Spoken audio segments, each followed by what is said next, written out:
Command D or Control D if you're on a PC, and you get rid of your marching ants. Now sometimes it's hard to see what is on, when it's on a transparent background, it's hard to see what kind of selection you have. So I'm just going to do I'll just pick a color, like maybe a gray, okay? And then when I select my color, it registers in the foreground color, and then shortcut to set the foreground color into my background is I make a new layer, make sure it's below the shoe, and then I hit Option Delete. And now I can kind of see what kind of selection I have. So there's a couple of ways you can refine your selection. And as you can see, I have like a little bit of a halo going on here. And I also have my white tab. I want to get rid of that white inside on the left of my heel tab. And yeah, there's a little bit of gray down here. My shoelace looks like a little cruddy. So I'm going to select my shoe. I'm going to call it shoe. And whenever you have your image elements on a transparent background, I can make a quick selection, get my marching ants going just by holding my cursor over the thumbnail and then hit the Command key or your Control key and click. And then I automatically get my marching ants. So once I have my marching ants, then there is this one way to refine your edge is to use the select and mask feature. And then you can go into this and you can smooth your selection, you can feather it, you can shift the edge, which is basically your marching ants. Now, some people like this, but I don't like this. This is a newer feature in Photoshop, and I find it kind of awkward to use. So the old refine edge is still available because a lot of us complained when Adobe got rid of it. And so they brought it back in, but it's kind of hidden. So you have to go to your select menu and you go down to select and mask and you hold down the shift key. All right, so hold down the shift key, select and mask. And what you get is the refine edge. And this is much easier to work with. So I recommend you try it. Now, if you've learned the other way, then, you might think I'm crazy, but it's nice because it's just more streamlined. So what you can do is adjust the edge. And right now, what I usually try to do is I usually shift the edge a bit.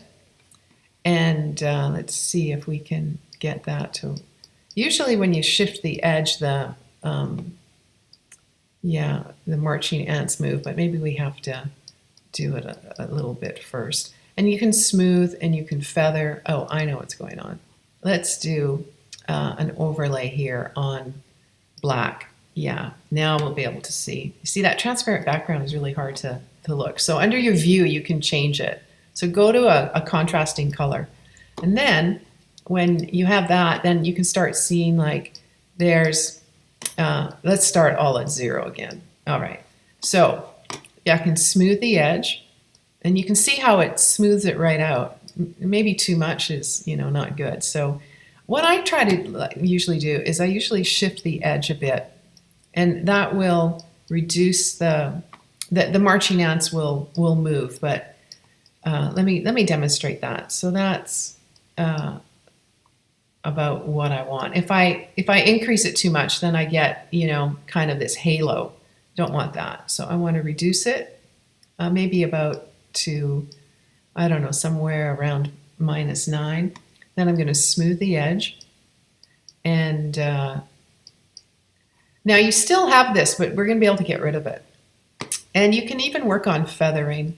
I don't really like feathering too much. I usually just work with smooth and shift the edge. And then I'm going to hit OK. And let me see if this has any effect. Yeah, it does. So I've shifted the edge just a little bit so you can see how the edge has moved in a bit and there's that kind of fuzzy part on the outside, and same here. I can see that white halo part, all right, is outside my marching ants. So that's actually what I want. So I'm going to then select and go to inverse, and then I'm going to hit delete. And then I'm going to do Command D. And now you can see that that edge is gone. And if I go to my history, and I go, let me see here, if I go before, where's my before? Selected mask. Yeah, there's my before. You see the white halo there and the little white halo there. Maybe I need to zoom in. You can kind of see that, right? And now when I go to this, after I worked on it, right, it's gone. So that's just a nice way to kind of get rid of that, those kind of lines or the little bit of color that sometimes come in because it was on a white background. Artifacts, yeah, get rid of those artifacts if they come in. Okay, so there's my shoe. The only other part I'm going to work on is getting rid of here. So I'm just going to grab my quick selection tool, or actually in this case the magic wand tool might work. And I can just snap it in and get rid of it. And Command D. There we go. That worked pretty good. Now there's this kind of black line underneath here. So what I might do is just zoom in there a bit and grab my eraser tool. Okay? And, you know, just kind of nudge up my eraser tool and see if I can get rid of that. Now, the thing is, I'm not too concerned that there's a little color, a little black color there. I just don't want it to be too much. So I'm going to just try to slide along, and I don't really want to get rid of the shoe. I'm just trying to reduce it a bit. Let's see if that looks a little better. Yeah, I don't mind if there's a little bit. And sometimes, you know, you might end up getting like, you know, you can smooth out your parts, you know, so it takes, you should be really fussy with your selections. But when you're first starting out, we're going to spend a lot more time making selections after the midterm. So don't worry too much. And then this is actually could be used as a very small element. So the smaller the, you know, the size you use, it doesn't need to be as perfect, but we still kind of want to make a good selection. So there's my great selection. Okay. So the next step is to turn it into that kind of graphic style. So you go up to your filter menu, and one way of kind of going through and seeing the different filters is to go to your filter gallery. And the one that I'm going to use, you can kind of experiment with these, is the cutout. And then I can work with, there's, you know, 3 things you can control.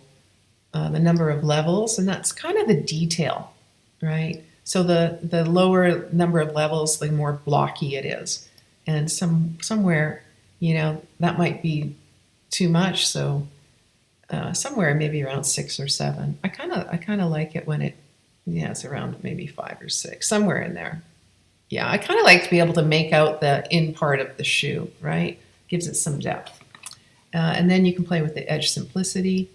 I kind of like less. And then you can play with the edge fidelity, and that kind of works with the highlights and the lowlights on it. Okay, so something like that.